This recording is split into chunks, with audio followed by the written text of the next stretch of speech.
Hambelton, Garcia here, FightworX, going over our basic Jiu Jitsu submissions from side control. We're going to work the head and arm next. Before we work the Americana, the Kimura, we showed you an easy arm bar when they make a mistake and turn away. Now we're going to go back to the regular secured side control and show you another reason why we grab the way we do. That way we can set up for an arm triangle or a head and arm choke, depending on what reference you're using. So again, I'm going to start side control.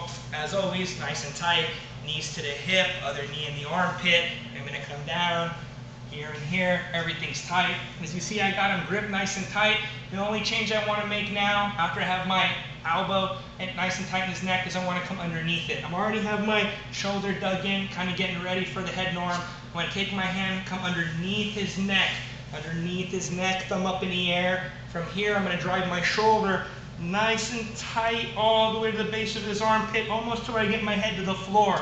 From here, you're going to see me start to lock it up, and it's going to look like a rear naked choke. He's nice and thick, so I can't get it fully locked in. I'm going to start at the forearm. From here, I'm going to go to the next stage, which would be knee on belly, and from here, I'm going to slide into mount.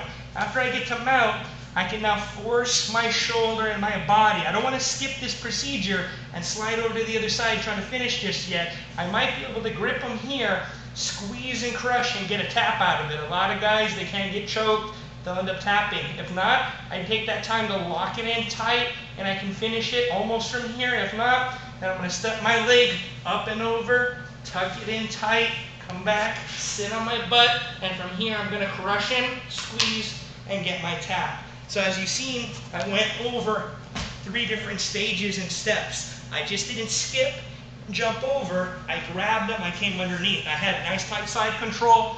I went under and grabbed from here, ducked my shoulder in nice and tight as tight as I can get it. I want to choke him with his own arm. That's what's getting him, his actual arm itself.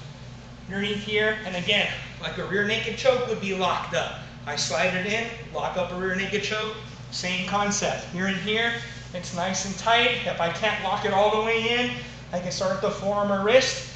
Then I go knee on belly, slide over. That way I got good control. I keep him tight, knee on belly, slide into mount. Then from here I can press even deeper, squish, get him nice and tight, lock in the full triangle. Then from here, take my other side, lift over, come back, sit out in a case of me, and I can squeeze and finish my choke. As I finish, you're going to see me having a nice tight squeeze. Head this way. I come underneath the head, and if I started here and here in side control, I'm just going to come underneath. I can use this other hand to force up and over, grab nice and tight, try to lock it in. Knee on belly, slide over. Now I can lock it fully in, squeeze them tight, then bring my foot, step over, bring my knee tight to his body, force my leg out as a post. This gives me the finish to squeeze and constrict. And I get an arm triangle from side control. Try to break it up when you practice it into 3 steps. Start on one side, lock it up, go into mount, stage 2, press it. Try to finish your partner from mount. If you can finish them from mount, great. If not, keep the same constriction, keep the same squeeze, make it tighter as you slide out to the other side, and then you'll have your finish. There's multiple finishes. You can finish like I did sitting on quesadilla, or you can sit out with your actual body and cup and grind to the ground and flex. Lots of different ways. This is just one of the beginner, easiest ways to finish. But again, practice it in 3 different stages. Start in side control, lock it up, go into mount, make it tighter, and then finally finish it on the other side. That way you know, no matter what stage, 1, 2, or 3, you're going to get a good clean tap out of the head and arm.